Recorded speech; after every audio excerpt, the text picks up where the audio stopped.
Well, hello, we're so excited to be here with you today. Introduce yourself. Hi, I'm Marianna Hewitt, and I live in Los Angeles. And who are you hanging out with today? I am hanging out with Oakenfort today, and I'm so excited to be on set sharing some of these outfits, and I love them all. We're here together to celebrate International Women's Day, and as Oakenfort is a female-founded and led brand, how do you relate to that personally? Being a female founder of my own business, I love supporting other female-founded brands. I have so many peers in this space, and I love to be able to support them. And I love that so many women-founded brands came before myself, so that when we started our own, there was a path to follow. And I hope that I can inspire the next generation of women to start their own businesses. Amazing. Can you tell us how Summer Fridays started? I started working on Summer Fridays with my business partner, Lauren Ireland, in 2016. So we started working on the brand for nearly 2 years before we launched. So I've been an influencer in this space for almost 11 years now, which is over a decade, and I can't believe that I've been creating content almost every single day for over 10 years. And in that time, I've built an incredible online community, and every time I would post something online, they would say, where is this from? Where can I buy it? Is this vegan and cruelty-free? And they would ask all of these questions, and they became a focus group for me without me even knowing. And so for many years, I had all of this information of what they liked, and so I thought, why don't we create our own brand for the thing that they're asking us for? And so we took all of this information and we know how to market, sell, photograph, talk to a community about a product, and we took that love of product and sharing that we had and created our own brand. So we started working on Summer Fridays for 2 years, and then we launched in 2018 with our best-selling jet lag mask. It's the #1 best-selling face mask right now, and so it's been an incredible 5 years to be on this journey. But we're just at the beginning of our brand, and we still have so much more to go, but it's been such a great 5 years so far. What did you dream of doing when you were younger? When I was younger, I wanted to grow up to be Oprah, and I still do. So that dream has not gone away ever since I was little. But the reason I wanted to be Oprah was because I would watch her on TV. She would have Oprah's favorite things. She would share her favorite things with an audience. She would inspire her audience. And I thought, I want to do that. But then I went down the path of trying to become a TV host, and that's what I did for a few years before being a full-time influencer. And I would always go to my boss and pitch these ideas, and they would tell me yes, they would tell me no. And my career wasn't really in my own hands. And so when YouTube, Instagram, and my blog came about, I could really create the kind of content that I wanted to see and that I wanted to post and share. I didn't have a boss telling me, no, you can't do this. It was really up to you. And so in the path before, where I had to go on auditions and all of my content was, decided by a producer, I could really post and share the content that I wanted. And I love that I could put it in my own hands, and then I could see what resonated with an audience. And at the very beginning, you have to think this is 2012 to 2014. Being an influencer and content creator wasn't a career yet. There wasn't a path to follow. There weren't people in the industry to be inspired by for your career. And so it was really the very early days. And so I was just doing it out of the pure love of sharing content. So now I'm doing everything I wanted to do growing up, and I still get to be Oprah in my own kind of way and creating the content that I want to share online and have Marianna's favorite things instead of Oprah's favorite things. And so it's been so fun to be able to do that. But did I ever think I would create my own brand? I don't think I knew that there was a path for me, but now that I have it, I can't imagine doing anything else. Speaking of Marianna's favorite things, what was your favorite look from today's shoot? I love all of the pieces today. I wear so many different hats in my career, whether I'm hosting the podcast, I'm going to meetings for Summer Fridays, I'm going to an event or shooting content as an influencer, and I really need my looks to take me from everything I might be doing in my life. So I want to look put together, effortless, comfortable, but still look like a businesswoman and the entrepreneur that I am. And so I loved all the pieces today because I feel like it could really transition into any of the areas of my career. I love a blazer over any look because it really just makes me feel polished, put together, strong, and confident. And so I love the outfit that I'm wearing right now. I also had this green outfit on today, which I love the color. There was a blue that reminds me of a Summer Fridays blue, and I'm always gravitating towards these muted pastel tones because it really fits in my wardrobe. And I really like to invest in pieces that I can mix and match so many different ways. So everything I wore today, I could imagine mix and matching in so many different outfits. And I also love anything knit. So knits are my favorite. What do you attribute to the success of Summer Fridays? The success of Summer Fridays really is driven by our community. So we can have great ideas, you can put a business out into the world, but unless there's people who actually want to purchase, repurchase, and support the brand, it's really not much of anything than an idea. And so we've been so grateful for our community for the last 5 years that not only initially purchased jet lag masks, but they came back time and time again to purchase products in the millions now over the last few years. And so it's all because of them and it's all for them. As a brand founder and well-known influencer, how did you find your voice and unique take on the industry? So when I first started back in 2012, people were either bloggers or they were YouTubers. There weren't a lot of people really creating content on both platforms. And because I could create both photo and video content, it really made me unique in the space. So I got to do so many different types of content, and it really opened up so many doors for me because brands could work with me and they would get video content, but then I could host it on my blog. And then a few years later, Instagram came around. And I always genuinely shared the brands that I loved. And in the early days of YouTube, there was a lot of people sharing around drugstore brands and really over-the-top beautiful tutorials like the days of Michelle Phan, but that wasn't my style of makeup or my expertise, so I was just sharing the products that I love, where I was buying them from, and it was really unique to me.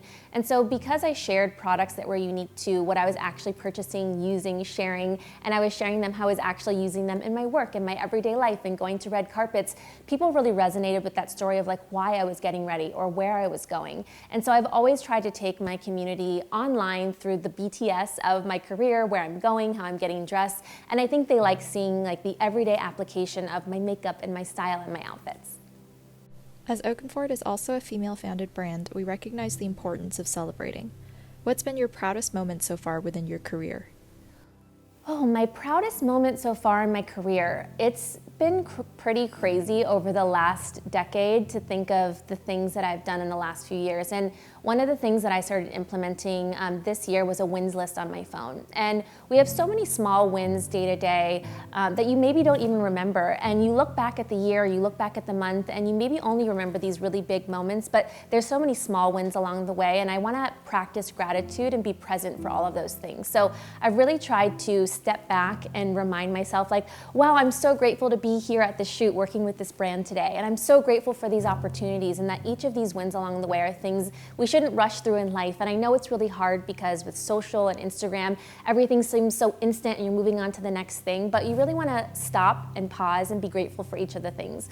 One of the biggest things and one of the biggest lessons somebody told me when we launched Summer Fridays was really take in each of these moments because you only get to launch the brand once. You only get to have a product launch once and really enjoy these moments. And so looking back, I think one of the proudest moments we had was when we launched into our retailer with Summer Fridays. And it was a dream come true to be able to see our products sitting on shelf for people to be able to go and purchase. And even though now we've been around in stores for many years, I'll never forget that first moment. So always stopping along the way to be grateful for each of those wins.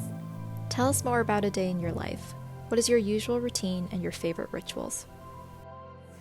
Days in my life really vary based on the type of work that I have. So I have a podcast, it's called Life with Marianna, and on my podcast I've interviewed so many incredible female founders and women that I admire. And a lot of these women have kids and multiple businesses, and I'm like, how on earth do you do it all? And one of the things that a couple people told me was their morning routines are so important to them, and then scheduling their days by different types of work. And I thought, if all of these successful women that I admire have a morning routine, there must be something to this, because I used to just get up, check my phone, immediately jump into work, but I thought, okay, let me try to figure this out because I really admire them, so let me figure out my morning routine. Well, if you're figuring out a morning routine for yourself, don't do what other people say, figure out the best things that work for you. So I wake up in the morning, I try to get like 7 to 8 hours of sleep every single night, and then I make my bed, and making your bed is like the most important thing to do because it really sets the tone for the day. And if you think about it, your bed is the largest thing in your room and in your space, and so if you're looking at something messy all day, it kind of throws off the energy for the day. So just taking a minute and making your bed, my parents would be so proud of me now that I do this every single day. And then I meditate. So I usually meditate for 15 to 20 minutes every single morning. It's a really good way to just like be calm and not think of anything before I'm like thinking and working all day long. And then I'll sit and write in a gratitude journal. It's just a plain journal that I have. I write 5 things that I'm grateful for and anything that maybe is on my mind. And then I read a nonfiction book in the morning. And I like to read a nonfiction book in the morning because it's something that I am learning or something that's teaching me. Right now, I'm reading a book about self-discipline. And then I make my breakfast and have my coffee, and that's the start of my day. And then my days kind of bookend by this self-care morning routine I have for myself, and then my wind down routine at the end of the day, because everything in the middle of that can be a little bit chaotic. So different types of work would be Summer Fridays days, podcast days, and content influencer days. So I have work for all of them on every single day, but on Summer Fridays days, we usually have calls, meetings, product development meetings, marketing calls, whatever we need to do to support the brand. And then on podcast days, we are prepping for upcoming guests, interviewing guests, editing episodes. And then on influencer days, I'm creating content. And then I'm always creating content and sharing everything online every single day, regardless. And then there's emails. And then I wind down with the rest of my day. So I try to end work every day between 5 and 6 o'clock and really have that evening to myself. And then I try not to work on the weekends as best that I can. And so that's really been great for me to actually recharge and have a weekend before I jump back into work again on Monday, because if I'm not resting on the weekend, then I just feel like I never have time off. And it was really important for me to have boundaries around work and non-work so I can be my most productive in the times that I'm on and working. How would you describe your personal style, and how do you think it fits with the Oakenfort brand? I would describe my personal style as comfortable, casual, and elevated. So I live in California, and there's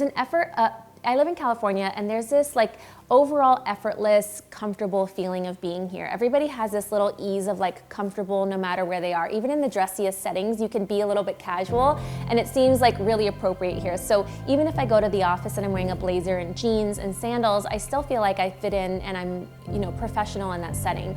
But I always like to be comfortable in everything I'm wearing. I don't like to be stuffy. I don't like things that don't feel comfortable on my skin. And so if I feel comfortable in the fabrics and the cuts and the clothes that I'm wearing, I feel my most confident self. Which women do you admire the most, and why? Whoa. I get this question a lot of what woman or women do I admire most? And there's so many different women in my life that I admire for so many different reasons. I admire my mom so much for the example that she set for me. I admire my business partner because she's an incredible business partner, friend, and mother. And I could only hope that one day when I become a mother, I can be, the multitasker that she is. I really appreciate the women in my life who have had beauty brands and really created this path for me to follow. And women like Jessica Alba, Jen Atkin, they're so incredible in the brands that they've built. And not only have they built incredible brands, but they support other peers in the industry. And so I'm so grateful to be in an industry that supports other women. What is your advice to future female-founded business owners?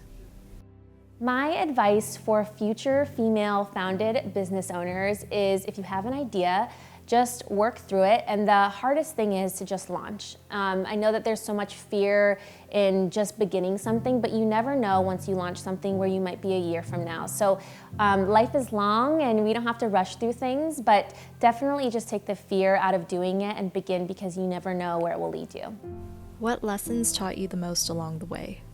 One of the lessons that I learned most along the way was how important consistency is. And so because I've been an influencer now for over a decade, and then now having a brand and a podcast, you really have to do things every single day. It's not about doing one thing great one time. It's about consistently doing great work all of the time. And you have to do that year over year, because there's so many brands now, there's so many creators, there's so many podcasts, and there's so much content.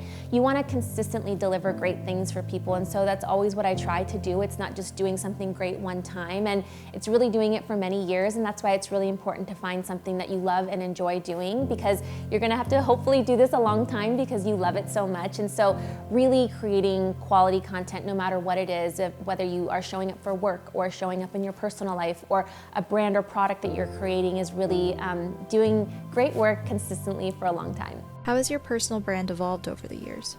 My personal brand has evolved over the years because at first I was creating content as an influencer, and then creating content as an influencer and a brand founder. And then I've also grown a lot. So, when I started, I was 25 and now I'm 36. And so as I've evolved in my age, my interests have changed. And so as I've gotten a little bit older, it's more my lifestyle and my wellness. And not only am I getting dressed to create content, but where am I going in this outfit? What am I doing in my day? How am I living my life? How am I packing for a trip? Where am I traveling to in this look? And so it's this overall story of, my hair, my makeup, my beauty, my wellness, my outfits, my style, not just within creating content, but how I'm living my overall life. And I love that I've been able to invite my followers into more of my lifestyle and how I'm really living. What are some must-have things you have in your home? In my home, one thing I always want is a really comfortable and chic sofa. So I love to have a sofa that I want to sit on, that's a focal point of the room that people really like to see. I like really comfortable knit fabrics everywhere, so whether it's a pillow or a blanket or any accessories everywhere. I am a very neutral girl, so you'll find different tones of neutral things at home that you can mix and match, and I really feel like having that space makes it very serene for me. I'm really affected by my surroundings, so having a space that I enjoy being in is important.